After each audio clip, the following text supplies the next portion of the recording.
pia, ya ibadi inni haramtu dhulma ala nafsi waja'altuhu bainakum muharrama fala tadhalamu, enyi waja wangu, hakika mimi Mola wenu mlezi nimeiharamisha dhulma juu ya nafsi yangu, na nimeifanya hiyo dhulma kati yenu kuwa ni jambo lililoharamishwa, msidhulumiane. Adhulmu thalatha, dhulma ziko aina tatu. Kuna dhulmun la yaghfiruhu Allah, ipo aina ya dhulma ambayo Allah subhanahu wa ta'ala kamwe hatoisamehe kwa yule ambaye kafika kwake hali ya kuwa bado ni mwenye kuvaana na dhulma hiyo. Dhulmul abdi li rabbihi, na hii ni dhulma ya mja kumdhulumu Mola wake mlezi. Ibada hizo ukazitekeleza wewe, ikawa kawaida yako ni kwenda kumuomba asiyekuwa Allah. Inna Allaha la yaghfiru an yushraka bih,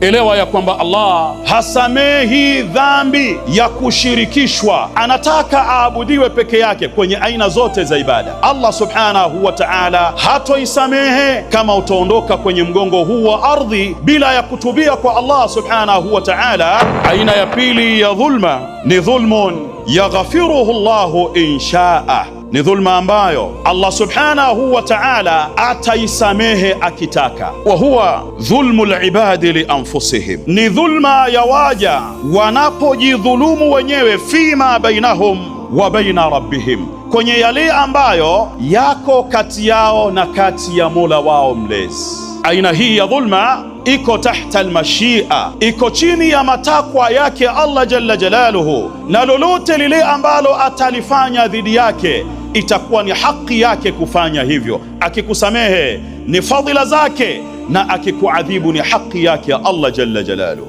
Swala mathalan inatakiwa itekelezwe kwa wakati, wewe ukaitekeleza kwa uzembe na kwa wakati unaotaka wewe, bado ni dhulma ambayo Allah subhanahu wa ta'ala anaizingatia kuwa ni dhulma. Aina ya tatu ya dhulma, dhulmun la yatrukuhu Allah, ambayo Allah subhanahu wa ta'ala hatoiwacha kwa nafasi yako, kwa nguvu yako ya ukoo ya mali ya umjini wa halumma jarra, unaweza ukaona ya kwamba tayari ndio imeisha. Allah subhanahu wa ta'ala hatoiwacha dhulma hiyo. Wa huwa dhulmul ibadi, hii ni dhulma ya waja kudhulumiana wao kwa wao. Man kanat lahu madhlamatun li akhihi, yoyote ambaye kuna dhulma aliyomtendea ndugu yake, min irdhin, dhulma ya kumvunjia heshima yake, au shay'in, dhulma ya kumnyang'anya mpaka wake, ardhi yake, mali yake, falyatahallalhu minhu, ajinasue kutokana na dhulma hiyo leo hii, kabla alla yakuna dinarun wala dirham, kabla ya kufika siku ambayo malipo hayatakuwa pesa wa dinar